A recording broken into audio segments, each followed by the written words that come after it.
ഉം. അങ്ങനെ ഡിഫറൻഷിയേറ്റ് ചെയ്ത് കഴിഞ്ഞാൽ ആദ്യമേ ആ സ്ലീപ്പ് ഡിസോർഡർ ബ്രീത്തിങ് കറക്റ്റ് ചെയ്ത് കഴിഞ്ഞാൽ ഒരു മെഡിക്കേഷനോ തെറാപ്പി കൂടാതെ ഒരു 50% ADHD നമുക്ക് കറക്റ്റ് ചെയ്യാൻ Okay. പറ്റും. പിന്നെ ട്രൂ ADHD ആണെങ്കിൽ നടക്കില്ല. നടക്കില്ല. അതായത് ഒരു മജോറിറ്റി കേസിലും പോയി കാണുന്നത് ഈ സ്ലീപ്പ് ഡിസോർഡർ ബ്രീത്തിങ് കൊണ്ടുള്ള ADHD ആണ്. ബ്രത്ത് ലൈനിൽ നമ്മൾ CBCT സ്കാൻ ചെയ്യുന്നുണ്ട് അല്ലേ? ബ്രത്ത് ലൈനിൽ ഞങ്ങൾ ഒരു പേഷ്യൻ്റ് വന്നു കഴിഞ്ഞാൽ നമ്മൾ ആദ്യമേ ബ്രത്ത് ലൈനിൽ ചെയ്യുന്ന ആദ്യമേ അവരുടെ ഒരു ഡീറ്റെയിൽ ആയിട്ട് കേസ് ഹിസ്റ്ററി എടുക്കും. Okay. അവരുടെ സിംറ്റംസ് നമ്മൾ ശരി. നോക്കും.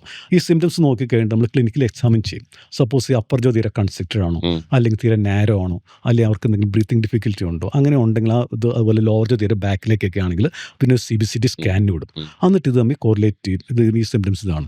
അങ്ങനെ അതുപോലെ അപ്പോൾ ആ CBCTയിൽ നമുക്കറിയാൻ പറ്റും ജോയുടെ width, length, airway volume, nasal floor width എല്ലാം നമുക്ക് അറിയാൻ പറ്റും. നേസൽ കനാൽ നാരോ ആണ് ഇത് ഇതാണ്. അത് കാരണം അങ്ങനെ അപ്പർ ജോയിലെ ഫോൾട്ടെങ്കിൽ depends on the age of the patient. ഇപ്പോൾ ഒരു 10 years താഴേക്കുള്ള പേഷ്യൻ്റ് ആണെങ്കിൽ ജസ്റ്റ് സിമ്പിൾ അപ്ലയൻസ് വെച്ചുകൊണ്ട് അപ്പർ ജോ നമുക്ക് എക്സ്പാൻഡ് ചെയ്യാൻ പറ്റും.